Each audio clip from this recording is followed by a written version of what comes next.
de rajouter un feu dans le dispositif qui va quelque part recréer un embouteillage. C'est le problème qu'on a résolu par exemple sur la route pour aller à Auchan, ou en Argentine, on a surtout un embouteillage avec. Donc, nous, on avait deux préconisations, alors prenez-le sous forme de question si vous voulez, c'est-à-dire soit le faire complètement en transport en commun en site propre, c'est-à-dire qu'on découpe la problématique bus-voiture déjà fortement en amont du dispositif du pont, ou alors le fait que les bus suivent l'itinéraire pour aller rebrousser un peu plus loin, c'est-à-dire éventuellement sur le rond-point d'accès à la RN10. Ça aurait aussi le deuxième avantage que, comme les bus vont eux se retrouver en concurrence avec les piétons sur la traversée piétonne, donc comme les bus arrivent en convoi le matin, ils vont déboucher de façon prioritaire sur l'axe devant la gare. Ils vont s'arrêter pour laisser passer les piétons devant le passage piéton, et donc quelque part ils vont recréer un embouteillage. Moi j'attire votre attention sur ce risque-là, parce qu'on s'était posé la question, vous avez étudié un petit peu ce projet-là. Alors j'avais une autre question, puisque le maire de la Rivière est là, je voulais attirer votre attention sur le sujet, c'est qu'on parle de circulation douce, ça m'intéressait aussi M. Guillet, parce que vous êtes arrivé concerné. Et donc les circulations douces viennent jusqu'à la gare de la Verrière, et donc si vous souhaitez, et je vous dis pour l'avoir pratiqué, si vous souhaitez reprendre la piste cyclable qui longe la RN10, ça vous oblige à prendre la contralie. Or, en créant le barreau, c'est pas un reproche, juste j'attire votre attention sur le sujet, en créant le barreau, vous allez rabattre une partie de la circulation sur cet axe-là, qui aujourd'hui est quasiment inutilisé, et donc, comme il n'y a pas de circulation douce à cet endroit-là, pour rattraper la piste cyclable, ça oblige les cyclistes et les autres à utiliser la voie avec les camions, les voitures, etc. Donc, si éventuellement vous voulez prendre en charge, dans le dispositif, ce type d'aménagement, qui ne nécessite pas des gros aménagements, souvent c'est un peu de peinture sur le trottoir. Je vous remercie pour votre attention.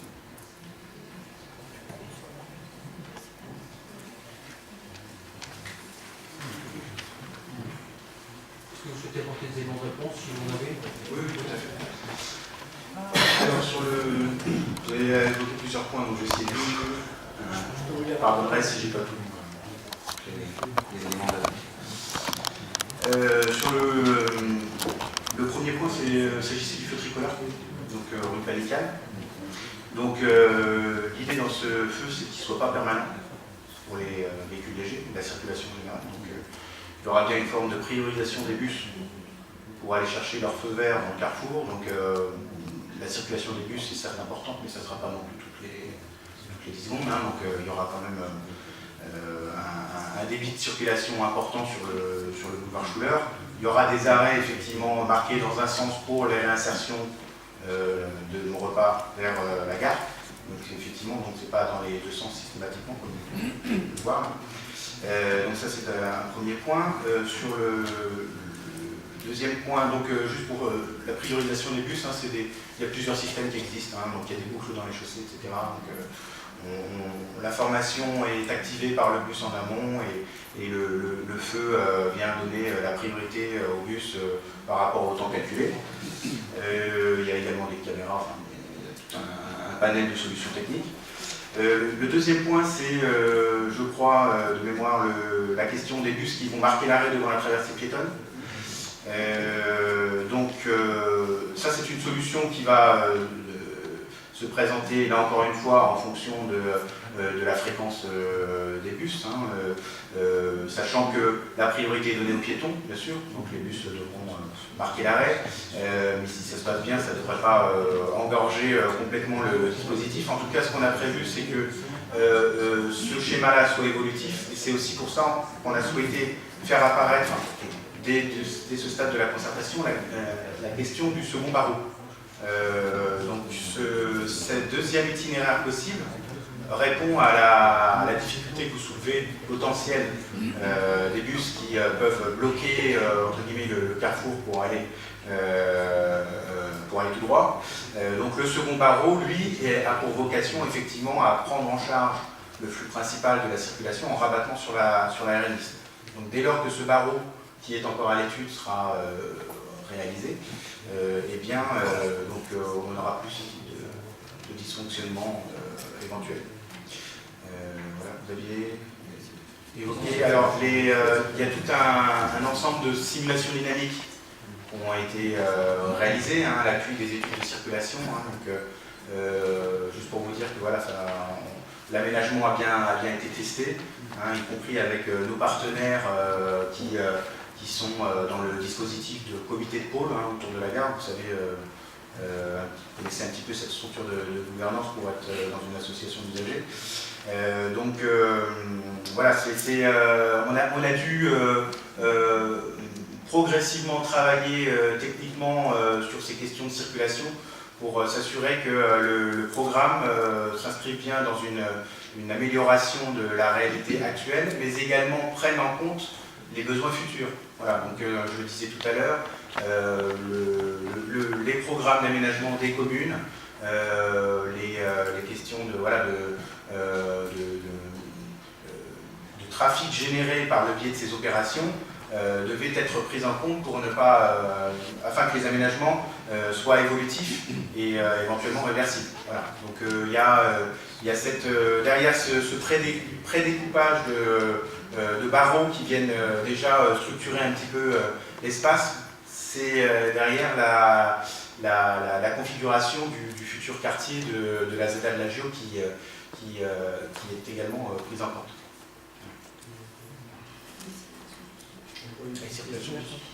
Monsieur Billet, vous souhaitez rebondir? Juste un complément de ce que vous venez de dire. Donc là, cette fois-ci, c'est une question, savoir s'il était possible d'avoir communication de façon publique. Je pense qu'on peut faire une petite réunion comme ça, justement de ces études de circulation, parce que je trouve que c'est assez intéressant, c'est assez visuel à montrer comment ça se passe la gestion du trafic. Alors, pour être franc, effectivement, on a ces simulations dynamiques à l'appui de nos schémas, mais on n'avait pas prévu de vous les montrer. Pourquoi? Voilà, parce que effectivement, les études de circulation sont notamment à un horizon différent, 2030 en l'occurrence, puisqu'on se base sur les planifications communiquées par les opérateurs publics et privés. Et on s'inscrit également dans une matrice de déplacement qui est fournie par les services de l'État. C'est un peu technique tout ça, mais c'est leur horizon de travail. Donc 2030, si vous voulez, ça ne reflète pas vraiment la situation actuelle. C'est pour ça qu'on ne souhaite pas forcément les communiquer, en tout cas aujourd'hui. Il y a une structure de concertation qui existe autour du pôle, et c'est dans ce cadre-là qu'on préfère avancer techniquement. Merci. Oui, monsieur. Bonsoir. Bonsoir. J'aimerais revenir à un thème un peu plus prosaïque. J'ai vu sur votre prospectus que vous aviez prévu la création d'une belle piste cyclable sur la gauche. Et comme l'un des objectifs du projet, c'est l'augmentation de l'usage des transports propres, je me demandais si au bout vous aviez prévu une augmentation du parking à vélo, qui actuellement peut en contenir un peu moins d'une dizaine. Alors, encore une fois, là, il s'agit de l'opération du projet du pont Schuller, qui vise à prendre en compte non seulement l'amélioration des transports en commun, mais également des modes doux. Donc ça signifie effectivement, comme je disais, des trottoirs et des pistes cyclables. Les pistes cyclables, comme vous avez pu le découvrir sur les plans, vont bien jusqu'au droit du bâtiment voyageur de la gare. Et on vient se greffer sur l'offre existante. Ce qui ne veut pas dire que cette offre de stationnement vélo ne sera pas renforcée dans les années à venir, puisque effectivement, au travers de la démarche de restructuration du pôle multimodal, on va largement améliorer la qualité et la quantité de cette offre. Voilà, donc le pont, lui, dans un premier temps, vient s'inscrire dans l'offre existante. Mais c'est évolutif. Bonsoir. Est-ce que vous avez mesuré l'impact qu'il peut y avoir des gens qui passent par la Vigueux, qui se reporteraient sur le nouveau pont si la circulation est plus fluide? Il est en cours. Oui, le pont. On arrive sur la M10, là. Qui lui bouche aussi tous les matins. Donc je ne pensais pas qu'il y a des gens qui vont se reporter beaucoup plus vers ce pont-là, et qu'il y a engorgement finalement des deux côtés.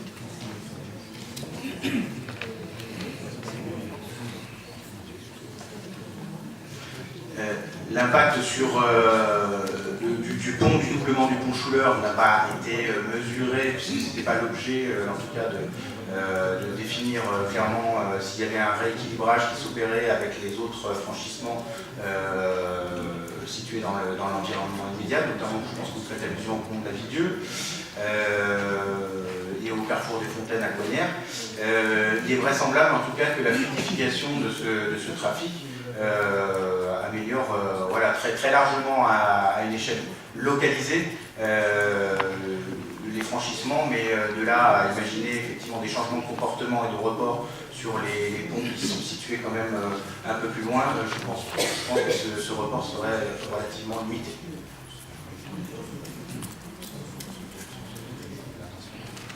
On n'a pas des simulations qui ont été faites sur ce sujet. Les simulations de la modélisation statique, effectivement, voilà, les simulations dynamiques, c'est un périmètre assez restreint, donc pour mesurer finement l'impact des aménagements, mais pas à l'échelle très large. Dans la simulation statique, c'est très différent. Oui, bonsoir. Juste pour rebondir, monsieur, sur ce que vous venez de dire sur le report de circulation, il faut savoir dans un autre domaine, juste pour illustrer, entre Elancourt et la zone Auchan, les GPS transmettaient le circuit devant les pompiers, il y a eu des radars et donc beaucoup ont gagné. Donc après, c'était le long du bois de Morpas, donc les villageois étaient ravis. Donc si vous voulez, effectivement, quand il y a un obstacle à un endroit, les automobilistes sont assez forts pour trouver le plan B. C'était pas du tout la question que je voulais poser, mais bon, j'ai pas pu m'empêcher de rebondir sur ce que vous veniez de dire. Vous parlez du transport en commun depuis tout à l'heure. Moi, j'habite Morpas depuis de nombreuses années, dans le quartier de la Marnière, qui est un des quartiers qui est quand même pas super bien desservi par les bus.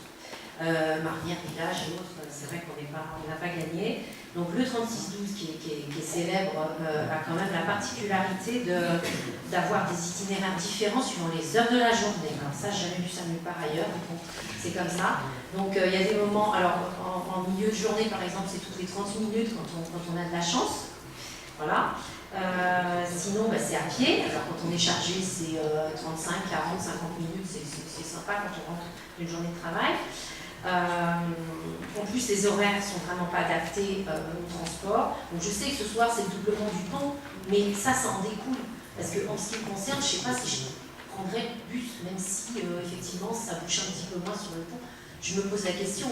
Après, j'ai entendu tout à l'heure, vous disiez que les parkings allaient rester à peu près identiques, ou tout au moins au nombre de places. Alors, première question, est-ce que c'est le nombre de places théoriques marquées au sol qui ne sont plus respectées depuis des dizaines d'années, auquel cas c'est plus de la seconde file, c'est troisième et quatrième file. Il y a même des endroits où on ne peut pas sortir sa voiture à certaines heures de la journée. Il faut attendre que celui d'en face arrive avec un train pas trop éloigné du vôtre, sinon vous campez sur le parking. Voilà. Et est-ce que suite à ça, si vous ne diminuez pas le nombre de places, vous allez les remarquer, auquel cas vous allez donc matériellement les diminuer, puisqu'actuellement c'est un stationnement assez sauvage. Et est-ce que, pour avoir la cerise sur le gâteau, est-ce qu'éventuellement il y aurait envisagé de faire payer ces emplacements dans la mesure où vous voulez, dans votre projet, faire aller vraiment les usagers vers les transports en commun, les inciter à prendre les transports en commun, auquel cas, quand on fait payer les parkings, les gens payent. J'ai plusieurs questions, je pourrais vous en poser s'il y a des éléments que vous avez posés. Oui, sur les parkings. Encore une fois, on n'en est pas aujourd'hui à présenter un projet de réaménagement complet. Mais il faut dire les choses, sinon c'est la langue de bois. C'est évident que le projet sur lequel nous travaillons vise à prendre en compte, en tout cas c'est la demande du maire de la Valais, j'ai suffisamment insisté dans toutes les réunions, pour dire aujourd'hui il y a une offre de stationnement et il faut prendre effectivement tous les stationnements tels qu'ils s'organisent. On ne va pas compter que les places, on compte. On fait les comptages et les bureaux d'études font les comptages à différentes heures et à différents moments de la semaine des véhicules qui sont stationnés bien, mal, à côté ou en dehors des stationnements. Et c'est bien cette offre de stationnement qu'il faut retrouver. En même temps, il faut se projeter. C'est le rôle des hommes politiques, vous les élisez aussi pour cela, pour qu'ils essayent de se projeter et de projeter leur commune dans l'avenir. Et donc, un des éléments que nous maîtrisons pas encore, mais sur lequel nous insistons les uns les autres, je sais que tous les maires du secteur soutiennent, c'est évidemment le prolongement des lignes SNCF pour dégager cette gare de la Verrière qui est aujourd'hui le point de départ, et donc tous les véhicules, j'ai plus en tête les chiffres, mais plus de la moitié des véhicules ne sont pas des véhicules ni de Maurepas, ni d'Élancourt, ni de la Verrière, ce sont des véhicules qui viennent d'ailleurs, de bien loin d'ailleurs.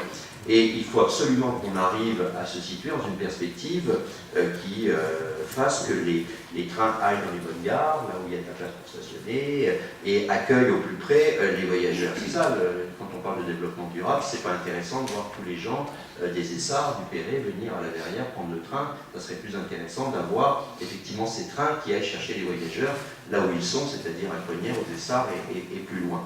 Donc quand on regarde sur l'avenir, on a envie de dire demain étant un euphémisme, c'est évidemment dans pas mal d'années, nous visons une baisse du nombre de stationnements sur ce secteur.